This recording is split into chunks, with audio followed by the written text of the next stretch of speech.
23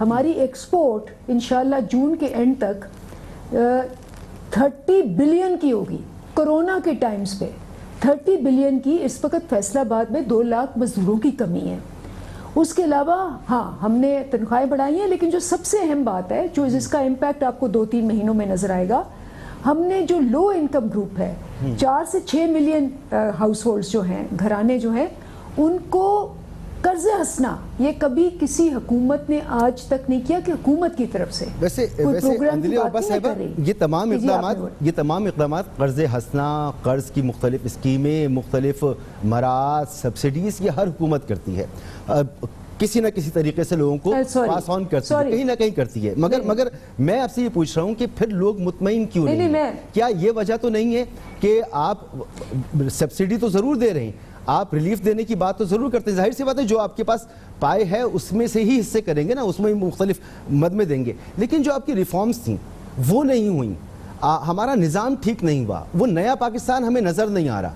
تو بجٹ آپ لائیں گے تو کم و بیش ویسا ہی ہوگا جیسے پچھلا تھا, جیسے اس سے پچھلا تھا, تھوڑی بہت تبدیلی کر دیں گے. اصل جو تبدیلی ہے وہ نظر نہیں آ رہی, اس لیے لوگوں کی یہ رائے جو ابھی آپ نے سنی.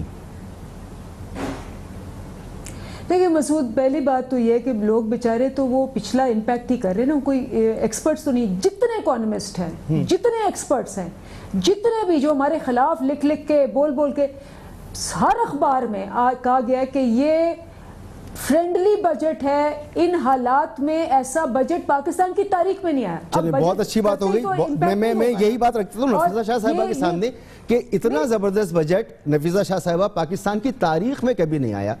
لوگ بھی ان کی رائے بھی سن لی, اور آپ کے لیڈر بھی کہہ رہے ہیں کہ یہ تو غریب کے اوپر جو ہے وہ حملہ کر دیا ہے, معاشی حملہ کر دیا ہے. دیکھیں مسعود رضا صاحب, پہلے تو میں آپ کی جو اوپننگ سٹیٹمنٹ ہے اس میں کچھ ایسی باتیں ہیں جو فیکٹس کی بنیاد پر نہیں ہیں یا شاید آپ کو علم نہ ہو. آپ نے کہا کہ جو زراعت سے تعلق رکھتے ہیں لوگ, جن کو آپ نے بلینکٹ ٹرم دے دی کہ جاگیردار ہوں یا بڑے بڑے زمیندار ہوں, آپ نے کہا وہ کوئی ٹیکس نہیں پے کرتے. یہ حقیقت سے درست نہیں ہے. غالباً 1% جو ٹیکس ہے, ٹیکسیشن ایک تو نہیں دیتے, اس میں آپ چلے نا قانون کیا کہتا ہے اور دیتے کتنے ہیں وہ آپ اپنی ریسرچ کر لیں.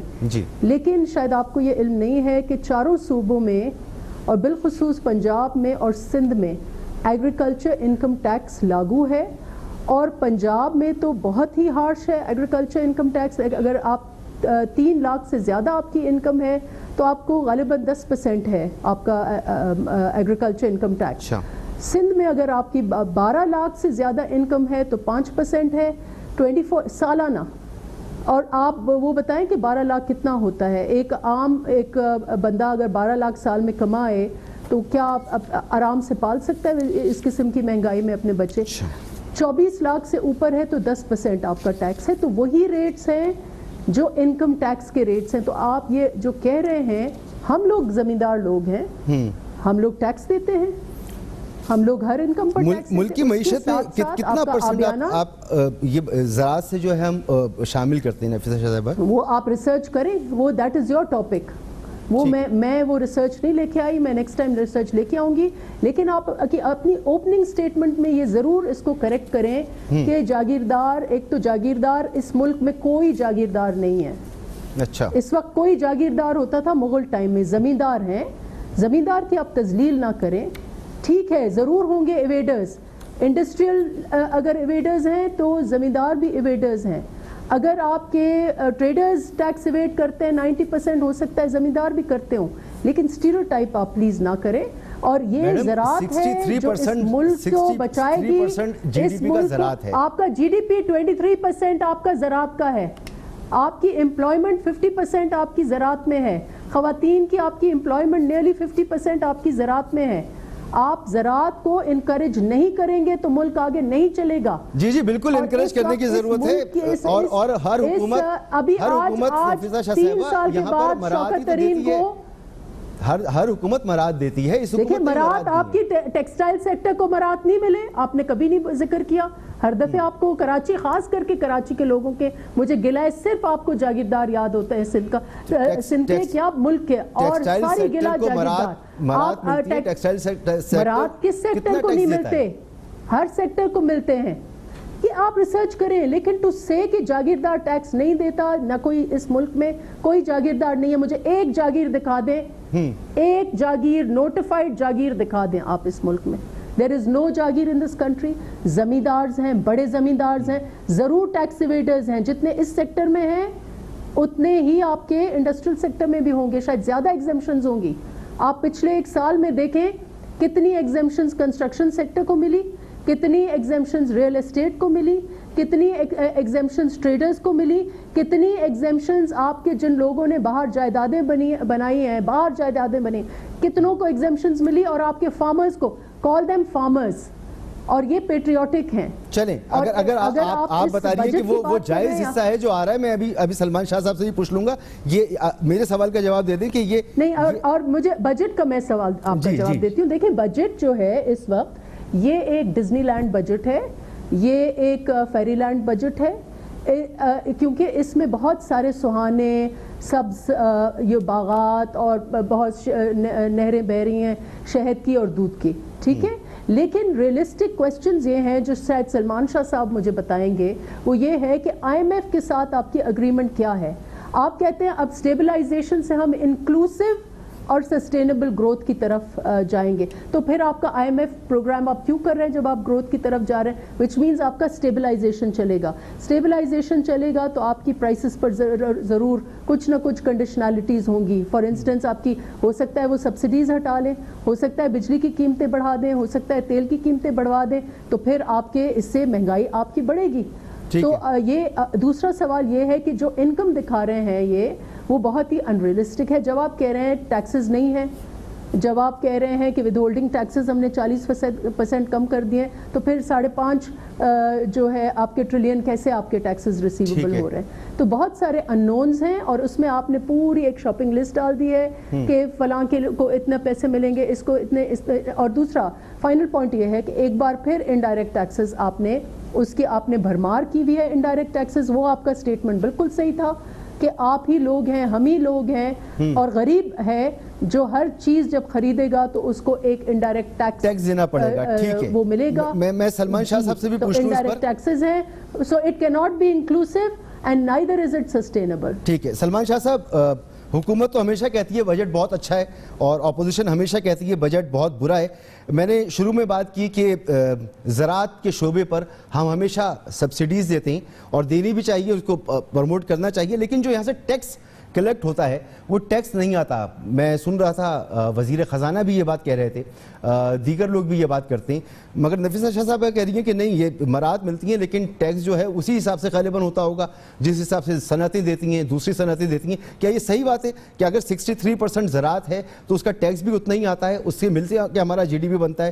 دوسرا یہ کہ یہ آئی ایم ایف کے ساتھ جب ہمارا معاہدہ ہے, نفیسہ شاہ صاحبہ پوچھ رہی ہیں کہ تو پھر ہم گروتھ کی طرف کیسے جائیں گے, ذرا اس کی بھی وضاحت کیجیے گا. ڈزنی لینڈ بجٹ اس کو کہہ رہی ہیں نفیسہ شاہ صاحبہ. یہ ساری بحث سنی ہے. ایک چیز تو ہے کہ اس سال خاصی پازیٹیو خبریں بھی ہیں. ہم پچھلے 2 سال ایک بڑے مشکل ٹائم سے گزر کے آئے ہیں. آپ کو پتہ ہے 2018 میں ہم ایک بینکرپسی کے دانے پہ تھے, اور روزانہ ہمارا جو ڈالرز میں خسارہ تھا وہ $100 ملین کا ہر روز تھا, اور 1-2 مہینے سے زیادہ کے ریزروز نہیں تھے, اور ریزروز ختم ہو رہے تھے. اس جگہ سے آج ہم اس جگہ پہ پہنچے ہیں جہاں پہ آپ کی اکنامک گروتھ جو ہے وہ تقریباً 4% تک پہنچ چکی ہے, اور زراعت میں, مینوفیکچرنگ میں, سروسز میں, سب میں ایک گروتھ ایلیمنٹ نظر آ رہا ہے. دوسری بات یہ ہے کہ انویسٹمنٹ کلائمیٹ بہت بہتر ہو رہا ہے, اور ہر طرف سے آپ کو انویسٹمنٹ پوائنٹ آف ویو سے اچھی خبریں آ رہی ہیں. ابھی پچھلے کل پرسوں ہی JP Morgan نے اپنے گلوبل جو ان کا ہے انفارمیشن میں کہا ہے کہ پاکستان جو ہے ایک بڑی اچھی انویسٹمنٹ ڈیسٹینیشن ہے. اس کے ساتھ ساتھ آپ دیکھ رہے ہیں کہ ہمارے اوورسیز پاکستانیز نے آگے بڑھ کے پاکستان کو بہت بہترین طریقے سے سپورٹ کیا ہے, اور انہوں نے یہاں پہ جو اپنی ریمیٹنسز بھیجی ہیں وہ پاکستان کے ہر کونے کونے میں گئی ہے, اور تقریباً 4000 ارب روپے کا جو انجیکشن ہے وہ لو انکم گروپس میں آیا ہے, وہ دیہاتوں میں ہو, شہروں میں ہو, ہر قصبے میں. تو وہ ایک بڑی شاہ صاحب بہت اچھی بات, لیکن سب سے بڑا سوال یہ ہے کہ آئی ایم ایف کے ساتھ معاہدے میں رہتے ہوئے ہم گروتھ کے بجٹ کی کیسے بات کر سکتے ہیں کہ ہم گروتھ کی طرف جا رہے ہیں؟ آئی ایم ایف جو ہے وہ تو آپ کی بجلی کی قیمتیں بڑھانے کی بات کرتا ہے, پیٹرول کی قیمتیں بڑھانے کی بات کرتا ہے, وہ مزید ٹیکس لگانے کی بات کرتا ہے, معیشت کے لیے مشکلات پیدا کرتا ہے. گروتھ کیسے ہوگی؟ نہیں, I think IMF جو ہے وہ بالکل ایسی باتیں نہیں کرتا جو آپ کہتے ہیں, بٹ وہ ظاہر ہے کہ جب آپ ایک بینکرپسی میں ہیں اور وہاں سے آپ اٹھ رہے ہیں تو وہ کوشش کرتے ہیں کہ آپ کے فنڈامنٹلز جو ہیں وہ ٹھیک ہوں, اور اس لیے وہ اسٹیبلٹی کی طرف جاتے ہیں. لیکن ان کا بھی ایم الٹیمیٹلی یہی ہوتا ہے کہ یہ گروتھ کی طرف آپ آئیں گے اور گروتھ ایک سٹیبل انوائرمنٹ میں کریں گے. اس وقت آپ یہ دیکھیں ہماری یہ 4% گروتھ جو ہے یہ کرنٹ اکاؤنٹ سرپلس کے ساتھ آ رہی ہے. سو ایکسٹرنل اکاؤنٹ میں کوئی مسئلہ نہیں ہے آئی ایم ایف کو, ایکسچینج ریٹ آپ کا مارکیٹ ڈٹرمنڈ ہے. شاہ صاحب ایک بریک لینا پڑے گا مجھے, شاہ صاحب ایک بریک لینا پڑے گا, بریک کے بعد یہیں سے گفتگو شروع کرتے ہیں. ساتھ ساتھ یہ کہ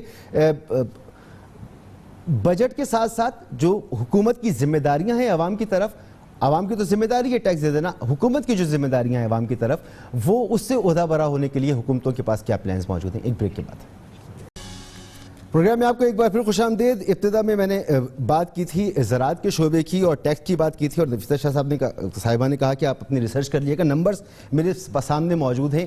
پاکستان کو 650 ارب کے قریب اگر ٹیکس جمع کرنا ہے تو اس میں زراعت کا جو اس وقت حصہ ہے وہ 1.5 ارب روپے سے کم ہے, چاروں صوبوں سے مل کر. یہ نمبر اس وقت میرے پاس موجود ہیں. بہرحال اس پر آنے والے وقت میں پھر پروگرام کریں گے. میں یہ جاننا چاہتا ہوں کہ بجٹ اپنی جگہ بالکل ٹھیک, لوگ ٹیکس بھی دے دیں گے, حکومت کے ساتھ بھی کھڑے ہوں گے, اپوزیشن اگر احتجاج کرتی ہے, شور مچاتی ہے, اس کے باوجود بھی ٹیکس تو دینا ہی دینا ہے.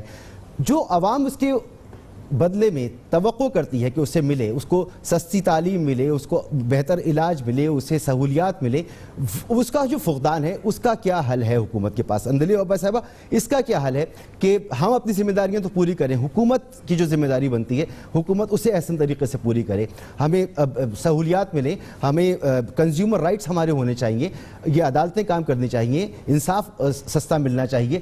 اس منزل کی طرف ہم کب آگے بڑھیں گے؟ دیکھیں, یہ آپ نے بات بالکل صحیح کہی. جیسے بیسک ضروریات کی آپ نے بات کی, تو چھت جو ہوتی ہے وہ بیسک ضروریات ہے, اور بہت سی حکومتوں نے اس پہ نعرہ لگایا, لیکن کسی نے, آپ کو بھی پتہ ہے کہ وہ فور کلوجر لا کی وجہ سے کوئی حکومت کامیاب نہیں ہوئی ہے. پہلی حکومت ہے جو کامیاب ہوئی ہے, اور گھر ملنے بھی شروع ہو گئے ہیں, نمبر 1. دوسری جو ضرورت آپ نے خود مینشن کی وہ ہے صحت.